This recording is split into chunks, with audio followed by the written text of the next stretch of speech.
ಮಿತ್ರರೇ ನಮಸ್ಕಾರ. ಮಿತ್ರರೇ, ಬಹುತೇಕರು ಇರಾನ್ನ ಪ್ರತಿಭಟನೆಯ ಬಗ್ಗೆ ಪ್ರಶ್ನೆ ಕೇಳ್ತಾ ಇದ್ರು. ಏನಾಯಿತು? ಟ್ರಂಪ್ ಏನಾದರೂ ಕ್ರಮ ಕೈಗೊಂಡ್ರಾ? ಇರಾನ್ನಲ್ಲಿ ಪ್ರತಿಭಟನೆಯನ್ನು ಹತ್ತಿಕ್ಕೋದಕ್ಕೆ ಏನೇನು ಕ್ರಮಗಳಾಗ್ತಾ ಇದ್ದಾವೆ, ಅಥವಾ ಪ್ರತಿಭಟನಾಕಾರರ ಕೈ ಮೇಲಾಗ್ತಾ ಇದೆಯಾ?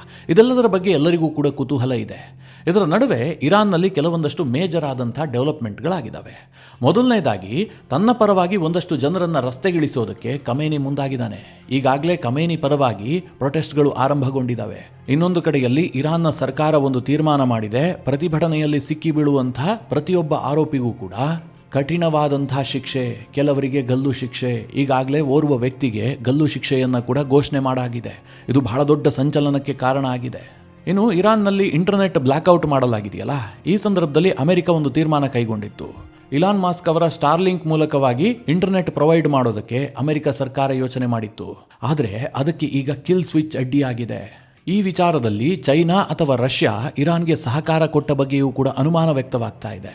ಇನ್ನೊಂದು ಕಡೆಯಲ್ಲಿ ಅಮೆರಿಕ ತನ್ನ ಪ್ರಜೆಗಳಿಗೆ ದೇಶ ತೊರೆಯೋದಕ್ಕೆ ಸೂಚನೆಯನ್ನ ಕೊಟ್ಟಿದೆ. ಅಂದರೆ ಅಮೆರಿಕ ಏನೋ ಮಿಲಿಟರಿ ಆಕ್ಷನ್ ಕೈಗೊಳ್ಳಬಹುದು ಅನ್ನೋದರ ಮುನ್ಸೂಚನೆ ಇದು. ಮಿತ್ರರೇ, ಹೀಗೆ ಇರಾನ್ನಲ್ಲಿ ಅನೇಕ ಡೆವಲಪ್ಮೆಂಟ್ಗಳಾಗ್ತಾ ಇದ್ದಾವೆ. ಅದೆಲ್ಲದರ ಕುರಿತಾಗಿ ಈ ವಿಡಿಯೋದಲ್ಲಿ ನಿಮಗೆ ಡೀಟೇಲ್ ಮಾಹಿತಿ ಕೊಡುವಂತಹ ಪ್ರಯತ್ನ ಮಾಡ್ತೀನಿ. ನೀವು ಈ ವಿಡಿಯೋನ ಕೊನೆವರೆಗೂ ಮಿಸ್ ಮಾಡದೆ ನೋಡಿ. ಮೊದಲಿಗೆ ಈ ಇರಾನ್ ಇಂಟರ್ನ್ಯಾಷನಲ್ನಲ್ಲಿ ಪ್ರಕಟಗೊಂಡಿರುವಂತಹ ಒಂದು ಸುದ್ದಿಯಿಂದಲೇ ಈ ವಿಡಿಯೋನ ಆರಂಭ ಮಾಡ್ತೀನಿ. ಯಾಕಂತಂದ್ರೆ ಅದು ಅಷ್ಟು ಆಘಾತಕಾರಿಯಾದಂತಹ ಸುದ್ದಿ. ಇರಾನ್ ಇಂಟರ್ನ್ಯಾಷನಲ್ ಹೇಳ್ತಾ ಇದೆ, ಇರಾನ್ನಲ್ಲಿ ನಡೀತಾ ಇರುವಂತಹ ಪ್ರತಿಭಟನೆಯಲ್ಲಿ ಈವರೆಗೆ ಸತ್ತಂತವರ ಸಂಖ್ಯೆ 12,000 ದಾಟಿದೆ ಅಂತ. ಈ ಪತ್ರಿಕೆ ಇದಕ್ಕೆ ಯಾವುದೇ ದಾಖಲೆಯನ್ನ ಕೊಟ್ಟಿಲ್ಲ.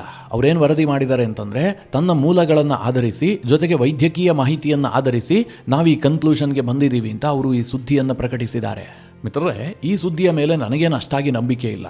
ಖಮೇನಿ ಸರ್ಕಾರ ಪ್ರತಿಭಟನಾಕಾರರನ್ನ ದಮನ ಮಾಡೋದಕ್ಕೆ ಎಲ್ಲಾ ರೀತಿಯಲ್ಲೂ ಯತ್ನ ಮಾಡ್ತಾ ಇದೆ. ಹಾಗಂದ ಮಾತ್ರಕ್ಕೆ 12,000 ಜನರನ್ನ ಕೊಂದಿದೆ ಅಂತಂದ್ರೆ ಅದನ್ನು ನಂಬೋದಕ್ಕೆ ಸ್ವಲ್ಪ ಕಷ್ಟ ಆಗುತ್ತೆ. ಆದರೂ ಕೂಡ ಸಾರಾಸಗಟಾಗಿ ತಳ್ಳಿ ಹಾಕೋದಕ್ಕೆ ಸಾಧ್ಯ ಇಲ್ಲ. ಯಾಕೆ ಅಂತಂದ್ರೆ ಇರಾನ್ನ ಸರ್ಕಾರ ಇದೆಯಲ್ಲ, ಇದು ಅತ್ಯಂತ ಕ್ರೂರವಾದಂತಹ ಸರ್ಕಾರ.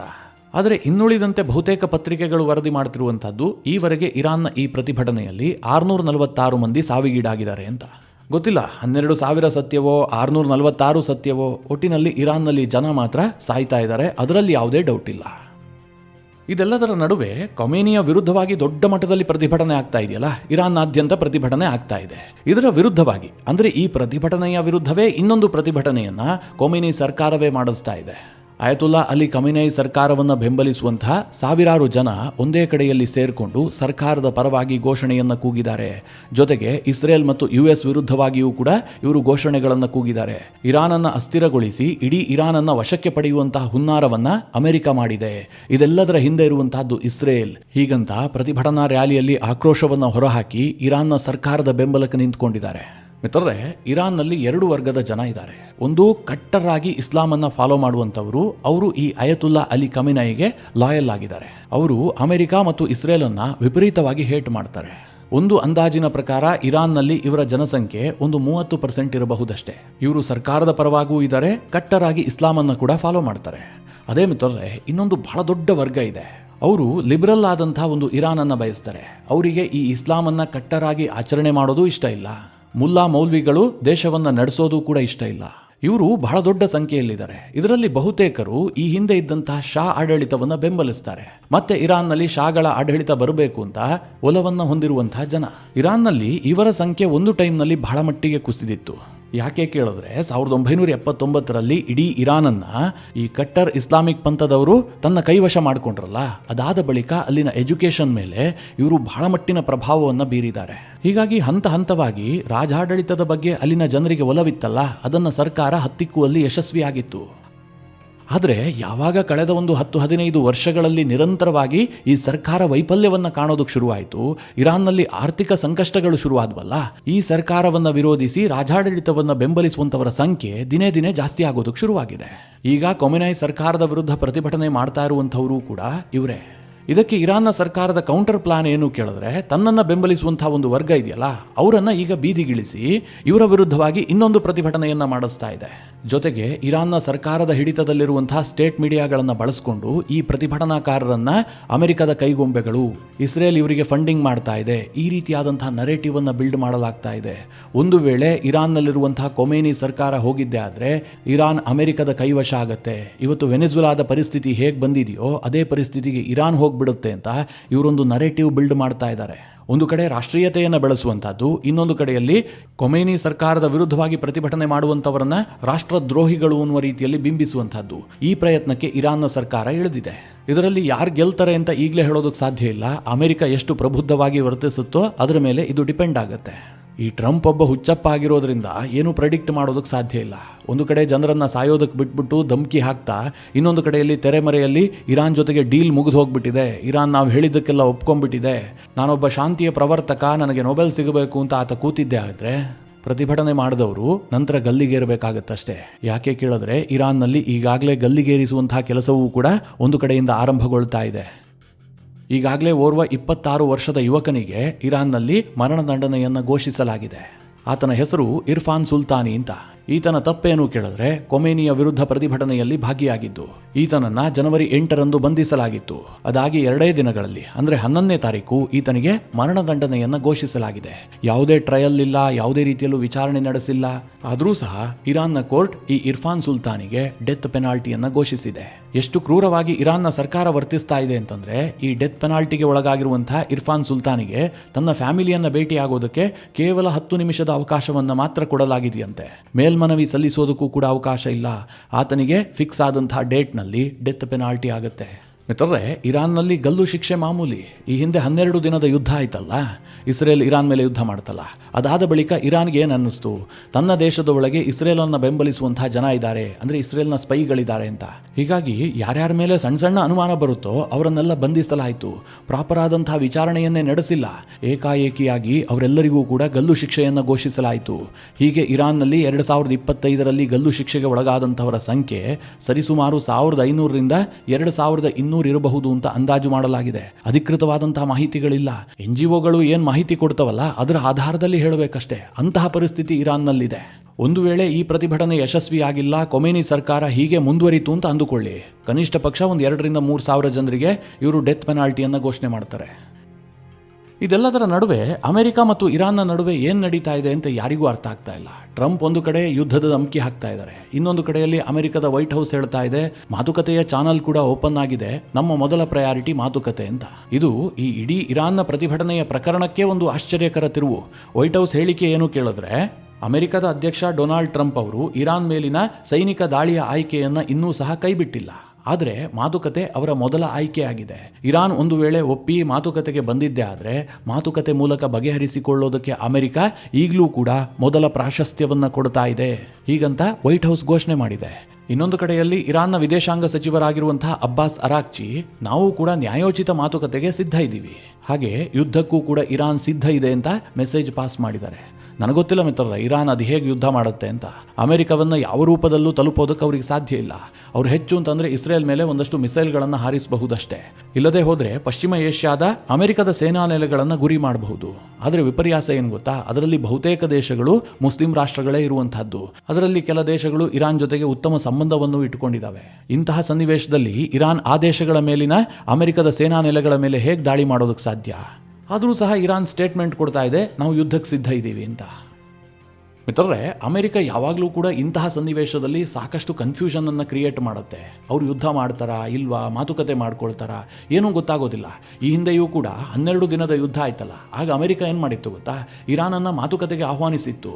ಒಮಾನ್ ದೇಶದಲ್ಲಿ ಇರಾನ್ ಮತ್ತು ಅಮೆರಿಕದ ಟೀಮ್ ಜೊತೆಗೆ ಮಾತುಕತೆ ಆಗ್ತಾ ಇತ್ತು. ಯಾವುದಕ್ಕೆ ಸಂಬಂಧಪಟ್ಟಂತೆ ಕೇಳಿದ್ರೆ ನ್ಯೂಕ್ಲಿಯರ್ ಡೀಲ್ನ ಕುರಿತಾಗಿ. ಹೀಗೆ ಮಾತುಕತೆ ನಡೀತಾ ಇದೆ ಅಂತ ಇರಾನ್ ಮೈ ಮರೆತಿತ್ತಲ್ಲ, ಅದೇ ಸಂದರ್ಭದಲ್ಲಿ ಇಸ್ರೇಲ್ ಇರಾನ್ ಮೇಲೆ ದಾಳಿ ಮಾಡಿತು. ಈಗಲೂ ಸಹ ಅಷ್ಟೇ ಮಿತ್ರರೇ, ಒಂದು ಕಡೆ ಅಮೆರಿಕ ನಾವು ಮಾತುಕತೆಗೆ ಸಿದ್ಧ ಇದ್ದೀವಿ ಅಂತ ಬ್ಯಾಕ್ ಚಾನಲ್ನಲ್ಲಿ ಅದಕ್ಕೂ ಟ್ರೈ ಮಾಡ್ತಾ ಇದೆ. ಇನ್ನೊಂದು ಕಡೆಯಲ್ಲಿ ಮಿಡಲ್ ಈಸ್ಟ್ನಲ್ಲಿರುವಂತಹ ತನ್ನ ಏರ್ ಬೇಸ್ನಲ್ಲಿ ಚಟುವಟಿಕೆಗಳನ್ನು ಜಾಸ್ತಿ ಮಾಡ್ತಾ ಇದೆ. ಉದಾಹರಣೆಗೆ ಹೇಳಬೇಕು ಅಂತಂದರೆ, ಕತರ್ನಲ್ಲಿರುವಂತಹ ಅಲ್ ಉದೈದ್ ಏರ್ ಬೇಸ್ ಇದೆಯಲ್ಲ, ಅಲ್ಲಿ ಅಮೆರಿಕದ ವಿಮಾನಗಳ ಹಾರಾಟ ಜಾಸ್ತಿ ಆಗಿದೆ. ಅಲ್ಲಿ ಅಮೆರಿಕದ ಅತ್ಯಾಧುನಿಕವಾದಂತಹ ಬಾಂಬರ್ಗಳು ಬಂದು ಲ್ಯಾಂಡ್ ಆಗಿದ್ದಾವೆ, ಫೈಟರ್ ಜೆಟ್ಗಳ ಸಂಖ್ಯೆ ಜಾಸ್ತಿ ಆಗಿದೆ. ಹೀಗೆಲ್ಲ ಅನೇಕ ವರದಿಗಳು ಬರೋದಕ್ಕೆ ಶುರುವಾಗಿದ್ದಾವೆ. ಅಮೆರಿಕಾಗೆ ಇರಾನ್ ಮೇಲೆ ಅಟ್ಯಾಕ್ ಮಾಡೋದಕ್ಕೆ ಬಹಳ ಏರ್ ಬೇಸ್ಗಳೇನು ಬೇಕಾಗೋದಿಲ್ಲ. ಕತರ್ನಲ್ಲಿರುವಂತಹ ಅಲ್ ಉದೈದ್ ಏರ್ ಬೇಸ್ ಒಂದೇ ಸಾಕಾದರೂ ಆಗಬಹುದು. ಅಷ್ಟು ವಿಶಾಲವಾಗಿದೆ. 10,000ಕ್ಕೂ ಹೆಚ್ಚು ಸೈನಿಕರನ್ನ ಅಮೆರಿಕ ಇಲ್ಲಿ ಸದಾ ಡಿಪ್ಲಾಯ್ ಮಾಡಿಟ್ಟಿರುತ್ತೆ. ಇನ್ನೊಂದು ಕಡೆಯಲ್ಲಿ ಪಾಕಿಸ್ತಾನ ಹೇಗಿದ್ರೂ ಕೂಡ ಅಮೆರಿಕದ ಚಮಚ, ಅತ್ತ ಕಡೆಯಲ್ಲಿ ಇರಾಕ್ನಲ್ಲಿ ಅಮೆರಿಕದ ಕಂಪ್ಲೀಟ್ ಹೋಲ್ಡ್ ಇದೆ. ಹೀಗಾಗಿ ಇರಾನ್ನ ಮೇಲೆ ಅಟ್ಯಾಕ್ ಮಾಡೋದಕ್ಕೆ ಅಮೆರಿಕಾಗೇನು ಬಹಳ ದೊಡ್ಡ ಕೆಲಸ ಅಂತೇನಿಲ್ಲ. ಇಷ್ಟೆಲ್ಲ ಮಾಡ್ತಾ ಇರುವಂಥ ಅಮೆರಿಕ ಇರಾನ್ನಲ್ಲಿರುವಂತಹ ತನ್ನ ದೇಶದ ಪ್ರಜೆಗಳಿಗೆ ಒಂದು ಸೂಚನೆಯನ್ನು ಕೊಟ್ಟಿದೆ. ಈ ತಕ್ಷಣವೇ ನೀವು ಇರಾನ್ನ ಬಿಟ್ಟು ಹೊರಟು ಬಿಡಿ ಅಂತ. ಪರಿಸ್ಥಿತಿ ಕೈ ಮೀರ್ತಾ ಇದೆ, ಯಾವಾಗ ಏನು ಬೇಕಾದರೂ ಆಗಬಹುದು. ಹೀಗಾಗಿ ನಿಮ್ಮ ಜೀವದ ರಕ್ಷಣೆಯನ್ನು ನೀವೇ ಮಾಡಿಕೊಳ್ಬೇಕು. ಅಮೆರಿಕದಿಂದ ಹೆಚ್ಚಿನ ಸಹಾಯವನ್ನು ನಿರೀಕ್ಷೆ ಮಾಡಬೇಡಿ. ಹೀಗಂತ ಇರಾನ್ನಲ್ಲಿರುವಂಥ ಅಮೆರಿಕದ ಪ್ರಜೆಗಳಿಗೆ ಅಮೆರಿಕದ ಟ್ರಂಪ್ ಸರ್ಕಾರ ಸೂಚನೆಯನ್ನು ರವಾನಿಸಿದೆ. ನಿಮಗಿದನ್ನು ಕೇಳಿದಾಗ ಒಂದು ಪ್ರಶ್ನೆ ಬರ್ಬೋದು, ಅಲ್ಲ ರೀ, ಅಮೆರಿಕದವರು ಯಾಕೆ ಹೋಗಿ ಇರಾನ್ನಲ್ಲಿರ್ತಾರೆ? ಇರಾನ್ಗೂ ಅಮೆರಿಕಾಗೂ ಮೊದಲಿನಿಂದಲೂ ಕೂಡ ಆಗೋದಿಲ್ಲ. ಇರಾನ್ ಮತ್ತು ಅಮೆರಿಕದ ನಡುವೆ ನೇರವಾದಂತಹ ದ್ವಿಪಕ್ಷೀಯ ಸಂಬಂಧವೇ ಇಲ್ಲ. ಇಂತಹದ್ರಲ್ಲಿ ಅಮೆರಿಕದವರು ಯಾಕೆ ಇರಾನ್ಗೆ ಹೋಗಿರ್ತಾರೆ ಅಂತ. ಇಲ್ಲಿ ಇರಾನ್ನಲ್ಲಿರುವಂತಹ ಅಮೆರಿಕದವರು ಅಂತಂದ್ರೆ ಯಾರು? ಇರಾನಿಗಳು ಈ ಹಿಂದೆ ದೊಡ್ಡ ಪ್ರಮಾಣದಲ್ಲಿ ಅಮೆರಿಕದಲ್ಲೂ ಕೂಡ ವಾಸ ಮಾಡ್ತಾ ಇದ್ರು. ಅಂದರೆ 1979ಕ್ಕೆ ಮುಂಚೆ. ಯಾಕೆಂದರೆ ಇರಾನ್ನಲ್ಲಿದ್ದಂತಹದ್ದು ಅಮೆರಿಕದ ಪೊಪೆಟ್ ಸರ್ಕಾರ ಆಗಿತ್ತು. ಹೀಗಾಗಿ ಇರಾನ್ ಮತ್ತು ಅಮೆರಿಕದ ಸಂಬಂಧ ತುಂಬ ಚೆನ್ನಾಗಿತ್ತು. ಆ ಕಾರಣದಿಂದಾಗಿ ಇರಾನ್ನ ಜನ ಅಮೆರಿಕಾಗೆ ಹೋಗಿ ಕೆಲಸ ಮಾಡ್ತಾ ಇದ್ರು, ಅಮೆರಿಕವನ್ನು ಬಹಳ ಇಷ್ಟಪಡ್ತಾ ಇದ್ರು. ಹಾಗೆ ಅಮೆರಿಕದಲ್ಲಿ ವಾಸ ಮಾಡ್ತಾ ಇದ್ರಲ್ಲ, ಅದರಲ್ಲಿ ಬಹುತೇಕರು ಅಮೆರಿಕದ ಸಿಟಿಸನ್ಶಿಪ್ ಅನ್ನು ಪಡೆದುಕೊಂಡಿದ್ದಾರೆ. ಅವರು ಅಮೆರಿಕದ ನಿವಾಸಿಗಳು. ಅವರೆಲ್ಲ ಅಮೆರಿಕದವರು ಆಗಿರಬಹುದು, ಅಮೆರಿಕದ ಸಿಟಿಸನ್ಶಿಪ್ ಅನ್ನು ಪಡೆದುಕೊಂಡಿರಬಹುದು. ಆದರೆ ಅವರ ಬೇರುಗಳು ಎಲ್ಲಿರುತ್ತೆ? ಇರಾನ್ನಲ್ಲೇ ಇರುತ್ತೆ. ಅವರ ಸಂಬಂಧಿಗಳು ಇರಾನ್ನಲ್ಲೇ ಇರ್ತಾರೆ. ಹೀಗಾಗಿ ಕೆಲ ಇರಾನ್ ಮೂಲದ ಅಮೆರಿಕನ್ಸ್ ಯಾರಿದ್ದಾರೆ, ಅವರು ತಮ್ಮ ಹುಟ್ಟೂರಿಗೆ ಬಂದಿರಬಹುದು. ಅಂಥವರಿಗೆ ಅಮೆರಿಕ ಈಗ ಎಚ್ಚರಿಕೆ ಕೊಟ್ಟಿರೋದು, ನೀವು ದೇಶ ಬಿಟ್ಟು ವಾಪಸ್ ಬನ್ನಿ, ಇಲ್ಲ ಸುರಕ್ಷಿತ ಸ್ಥಳಗಳಿಗೆ ನೀವೇ ಹೋಗಿ, ನಮ್ಮಿಂದ ಸಹಾಯ ನಿರೀಕ್ಷೆ ಮಾಡಬೇಡಿ ಅಂತ. ಇದರ ನಡುವೆ ಇರಾನ್ನ ಈ ಡೆವಲಪ್ಮೆಂಟ್ಗೂ ಕೂಡ ಟ್ರಂಪ್ ಟ್ಯಾರಿಫ್ ಲಿಂಕ್ ಮಾಡಿದ್ದಾರೆ. ಟ್ಯಾರಿಫ್ ಇಲ್ಲದೆ ಟ್ರಂಪ್ ಅವರ ಯಾವುದೇ ಯುದ್ಧ ನಡೆಯೋದಿಲ್ಲ, ನಿಮಗೆಲ್ಲ ಗೊತ್ತೇ ಇದೆ. ಕಳೆದ ರಾತ್ರಿ ಟ್ರಂಪ್ರಿಂದ ಇದ್ದಕ್ಕಿದ್ದಂತೆ ಒಂದು ಘೋಷಣೆ ಆಗಿದೆ. ಅದೇನು ಕೇಳಿದ್ರೆ, ಯಾವೆಲ್ಲ ದೇಶಗಳು ಅಮೆರಿಕದೊಂದಿಗೂ ವ್ಯಾಪಾರ ಮಾಡಿ ಇನ್ನೊಂದು ಕಡೆ ಇರಾನ್ ಜೊತೆಗೂ ಕೂಡ ವ್ಯಾಪಾರದಲ್ಲಿ ತೊಡಗಿದ್ದೆ ಆದರೆ ಅಂತಹ ದೇಶಗಳ ಮೇಲೆ 25% ಹೆಚ್ಚುವರಿ ಟ್ಯಾರಿಫ್ ಅನ್ನು ಹಾಕ್ತೀನಿ. ಇದು ಈ ತಕ್ಷಣದಿಂದಲೇ ಜಾರಿಯಾಗುತ್ತೆ ಅಂತ ಟ್ರಂಪ್ ಘೋಷಿಸಿದ್ದಾರೆ. ಇದು ಯಾರ್ಯಾರ ಮೇಲೆ ಜಾರಿ ಆಗಬಹುದು ಕೇಳಿದ್ರೆ, ಮುಖ್ಯವಾಗಿ ಭಾರತ ಮತ್ತು ಚೈನಾಗೆ ದೊಡ್ಡ ಹೊಡೆತ ಕೊಡುವಂತಹ ಸಾಧ್ಯತೆಗಳಿದ್ದಾವೆ.